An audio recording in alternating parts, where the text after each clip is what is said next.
Numa manhã, ao despertar de sonhos inquietantes, Gregório Samsa deu por si na cama transformado num gigantesco inseto. Estava deitado sobre o dorso, tão duro que parecia revestido de metal, e ao levantar-se um pouco a cabeça, divisou o arredondado ventre castanho dividido em duros segmentos arqueados, sobre o qual a coxa dificilmente mantinha a posição e estava a ponto de escorregar, comparadas com o resto do corpo. As inúmeras pernas, que eram miseravelmente finas, agitavam-se desesperadamente diante dos seus olhos. O que aconteceu? O que me aconteceu? Pensou. Não era nenhum sonho. O quarto, um vulgar quarto humano, apenas bastante acanhado, ali estava, como de costume, entre as quatro paredes que lhe eram familiares por cima da mesa, onde estava deitado, deslumbrada em contemplada desordem, uma série de amostras de roupas.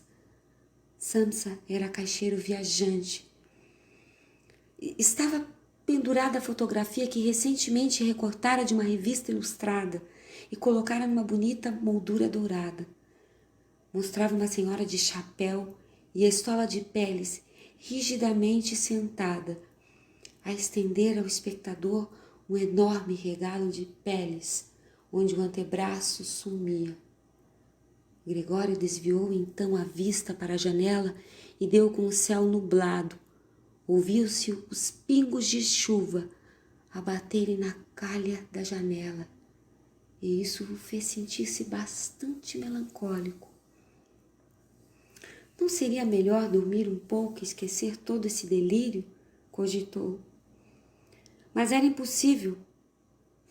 Não estava habituado a dormir para o lado direito, e na presente situação não podia virar-se, por mais que se esforçasse por inclinar o corpo para a direita, tornava-se sempre a rebolar, ficando de costas.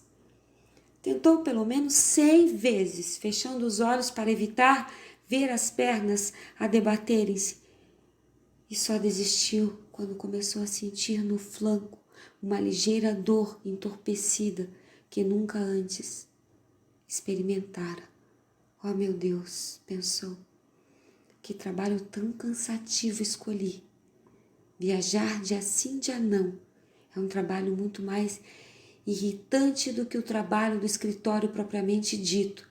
E ainda por cima, há ainda o desconforto de andar sempre a viajar preocupado com as ligações dos trens, com a cama e com as refeições irregulares, com conhecimentos casuais que são sempre novos e nunca se tornam amigos íntimos. Diabos,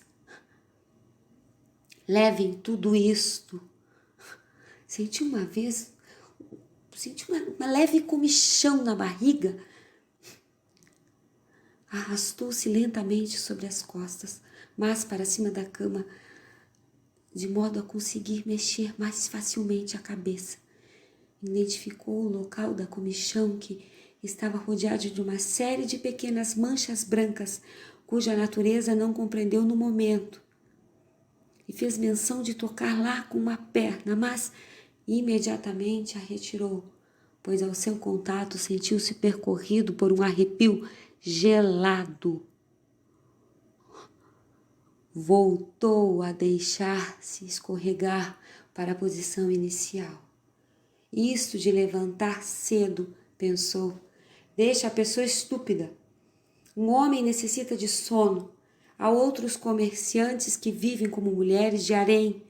Por exemplo, quando volto para o hotel de manhã para tomar nota de encomendas que tenho, esses se limitam a sentar-se à mesa por um pequeno almoço. Eu que tentasse sequer fazer isso com o meu patrão, era logo despedido, de qualquer maneira. Era capaz de ser bom para mim, quem sabe? se não tivesse de me aguentar por causa dos meus pais há muito tempo que me teria demitido. Iria ter com o patrão de falar exatamente o que penso dele. Havia de cair ao comprido em cima da secretária. Também é um hábito esquisito esse de se sentar a uma secretária em plano elevado e falar para baixo para os empregados. Tanto mais que eles têm de aproximar bastante, porque o patrão é ruim de ouvido. Bem ainda uma esperança, depois de ter economizado o suficiente para pagar o que os meus pais lhe devem, que deve levar outros 5 ou 6 anos. Faço com certeza nessa altura, vou me libertar completamente. Mas agora, o melhor é me levantar, porque o meu trem parte às 5. Olhou para o despertador que fazia tic-tac na cômoda. Pai do céu, pensou. Eram 6:30 e os ponteiros moviam-se em silêncio até passava da meia hora. Ai, era quase 1/4 para as 7. O despertador não teria tocado. Na cama, via-se que estava corretamente regulado para as 4. Claro que devia ter tocado, sim, mas seria possível dormir sossegadamente no meio daquele barulho que trespassa os ouvidos? Bem, ele não tinha dormido sossegadamente, no entanto, aparentemente, se assim era, ainda devia ter sentido mais o barulho, mas o que faria agora? O próximo trem saía às 7 e para acompanhar tinha de correr como um doido. As amostras ainda não estavam embrulhadas e ele próprio não se sentia particularmente fresco e ativo. E mesmo que apanhasse o trem, não conseguiria evitar uma reprimenda do chefe, visto que o porteiro da firma havia de ter esperado o trem das 5 e há muito teria comunicado sua ausência. O porteiro era um instrumento do patrão, invertebrado e idiota. Bem, suponhamos que dizia que estava doente, mas isso seria muito desagradável e parecia suspeito, porque durante 5 anos de emprego nunca tinha estado doente. O próprio patrão certamente iria lá à casa com o médico da Previdência, repreenderia os pais pela preguiça do filho e poria de parte todas as desculpas, recorrendo ao médico da Previdência que evidentemente considerava toda a humanidade um bando de falsos doentes perfeitamente saudáveis. E enganaria assim tanto dessa vez? Efetivamente, Gregório sentia-se bastante bem. A parte uma sonolência que era perfeitamente supérflua depois de tão longo sono e sentia-se mesmo esfomeado. À medida que tudo isso lhe passava pela mente e toda a velocidade, sem ser capaz de resolver a deixar a cama, o despertador acabava de indicar 1/4 para as 7. Ouviam-se as pancadas cautelosas na porta que ficava por detrás da cama da cabeceira. Gregório, disse uma voz que era da mãe, que é 1/4 para as 7. Não tem que apanhar o trem?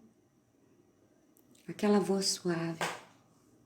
Gregório teve um choque ao ouvir a sua própria voz responder-lhe inequivocadamente.